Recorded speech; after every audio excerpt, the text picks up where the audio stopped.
సురేంద్ర బాబు గారు, ఈ పరీక్షల్లో విజయానికి 18 సూత్రాలు అని మీరు రాశారు.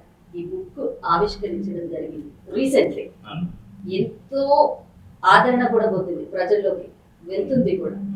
ఈ 18 సూత్రాలు ఏంటండి? అసలు 18 సూత్రాలే ఎందుకు? ఒకటి, నేను పిల్లల డాక్టర్ని. పుట్టిన బేబీ దగ్గర నుంచి 18 సంవత్సరాల వరకు పిల్లల్ని చూస్తాను. సో రోజు ఒక 100 మంది పేషెంట్ని చూస్తాను. అరౌండ్ ఒక 70 మెంబర్స్కి నిజంగానే ఏదైనా ఫిజికల్ హెల్త్, శారీరక సమస్య ఉంటుంది. అట్లీస్ట్ ఒక 30 మంది కన్నా మానసికమైన సమస్య కూడా ఉందనేది నేను గత 10 సంవత్సరాల నుంచి అబ్జర్వ్ చేసి, ఎస్పెషలీ ఎగ్జామ్స్ టైంలో. సో ఎగ్జామ్స్ అంటే ఒక కొత్త భయము, ఆందోళన, ఒత్తిడి. ఆ ఎగ్జామ్స్ టైంలో చాలామంది సిక్ అవుతున్నారు ఫిజికల్గా కూడా. అసలు మేము ఏమీ లేని పరిస్థితిలో చదువుకొని చాలా మంచి మార్కులు తెచ్చుకొని ఎంత కష్టం వచ్చినా ఓర్చుకోగలము. ఎందుకు అంటే ఒక లక్ష్యం ఉంది జీవితంలో, ఒక ఆదర్శం ఉన్నది. అలాంటిది ఒక లక్ష్యము, ఒక ఆదర్శము ఇప్పుడు తరం పిల్లలకి లేదేమో అని అనిపించింది.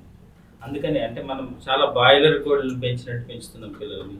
ఎగ్షెల్ థియరీ అంటారు. అంటే ఐసీయూలో పెంచాల్సిన పరిస్థితి వస్తుంది ఫ్యూచర్లో. చాలా ఓవర్ ప్రొటెక్టివ్ ఎన్విరాన్మెంట్లో పెంచుతున్నారు. అసలు అలాంటి పరిస్థితి అవసరం లేదు. మనం బలంగా పెంచాలి. అంటే సమస్య లేకుండా జీవితం ఉండదు. సమస్యను ఎదుర్కొనే శక్తిని పిల్లలకి ఇవ్వాలి. ఎగ్జామ్ అనేది చాలా చిన్న విషయం. అసలు ఎగ్జామ్ని ఎదుర్కోవడం అంత కష్టమేం కాదు. ఎందుకంటే ఇప్పుడు 10th క్లాస్ అని మీరు ఏ సిలబస్ అని తీసుకోండి, మన ముందర చాలా మంది చదివారు, మన తర్వాత చాలా మంది చదువుతారు. అసలు మన మెదడు కెపాసిటీ ముందర అది చాలా చిన్న విషయం. ఈ విషయము చిన్నప్పుడే అర్థమైతే వాళ్ళు ఈజీగా ఎగ్జామ్స్ పాస్ కావడమే కాకుండా చాలా జీవితంలో మంచి పొజిషన్కి వెళ్తారు కదా. ఇది అంతా కూడా ఒక చిన్నగా, అంటే చాలా పెద్ద వాల్యూమ్స్ అంటే మళ్ళీ ఇంకొక సిలబస్ బుక్ అయిపోతుంది.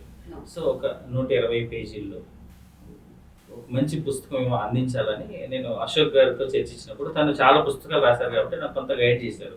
ఇలా రాస్తే అంటే పిల్లలకి రీచ్ అవుతుందని. సో ఒక 120 పేజీల పుస్తకాన్ని రాసి బుక్ ఫేర్లో, హైదరాబాద్ బుక్ ఫేర్లో ఆవిష్కరించడం జరిగింది.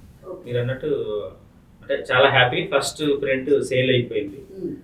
సేల్ అంటే పిల్లలకి రీచ్ అయిందని, అంటే ఫైనాన్షియల్ గా అనే కాదు, పిల్లలకి రీచ్ అయింది. చాలా మంది మంచి ఫీడ్బ్యాక్ ఇస్తున్నారు. 18 అనేది స్పెసిఫిక్ ఏం లేదు మేడం. 2 విషయాలు.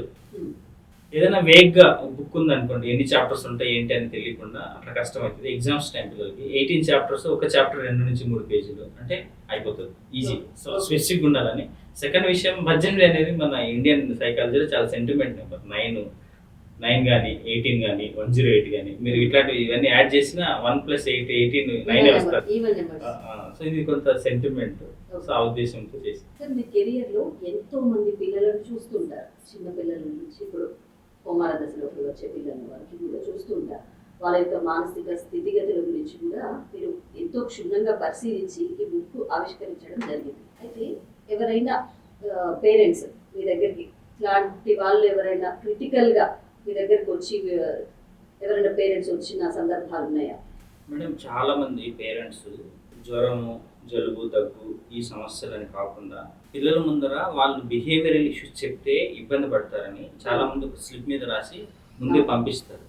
మా బాబుతో ఈ విషయాలు మాట్లాడమని చెప్పండి, చెప్తే వింటలేడు, కోప్పడుతున్నాడు, చదువుకుంటలేడు సరిగ్గా, ఇంతకుముందు స్కూల్ టాపర్ ఉండేవాడు, ఈ మధ్యలో సరిగ్గా చదువుతలేడు, ఫోన్ ఎక్కువసేపు చూస్తున్నాడు, ఎక్కువ బయట ఫుడ్ ఇష్టపడుతున్నాడు, ఇంట్లో అమ్మ నాన్న చెప్పితే అస్సలు వింటలేడు. అలాంటివి చాలా మంది చిట్టి మీద రాసి పంపిస్తున్నారు. ఈ ట్రెండ్ చాలా బాగా పెరిగింది. ఎందుకంటే వాళ్ళ ముందర పేరు చెప్తే మళ్ళీ వాడు ఇంటికి వెళ్ళిన తర్వాత పిల్లడు కానీ పాప కానీ డాక్టర్ ముందర మీరు ఇలాంటి విషయాలు చెప్పారని ఇబ్బంది ఫీల్ అవుతారని, ఏమన్నా కోపడతారు, బాధపడతారని ఉద్దేశంతో చాలా మంది ముందే వచ్చి చెప్పుకోవడం, లేదంటే చిట్టి మీద రాసి ఇవ్వడం అట్లాంటివి జరుగుతుంది. అది రోజు చూస్తున్నాం. మీరు ఎట్లా కౌన్సిలింగ్ ఇవ్వడం ద్వారా పిల్లలు ఏమైనా మార్పు వస్తుందంట? మేడం, తప్పకుండా. ఎందుకంటే ఇప్పుడు ఒకటి, ఈ పుస్తకంలో మేడం ప్రతి చాప్టర్ తర్వాత స్వామి వివేకానంద కొటేషన్ ఒకటి, భగవద్గీత నుంచి స్ఫూర్తిని తీసుకోవడం జరిగింది.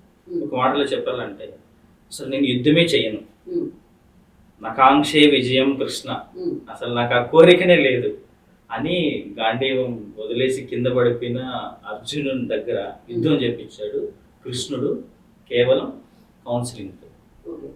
సో మనకు తెలిసిన one of the best philosopher, psychologist Krishna.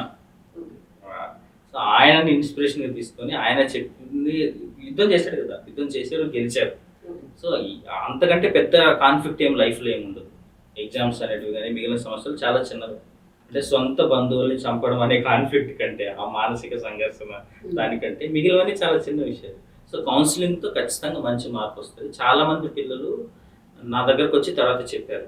అంటే మీకు ఎగ్జాంపుల్ చెప్తాను కావాలంటే, ఇప్పుడు ఇంటర్మీడియట్ అప్పుడు ఒక అబ్బాయి నా దగ్గరకు వచ్చింది. కొంత ఇట్లనే మెంటల్ స్ట్రెస్ అట్లంతా కూడా.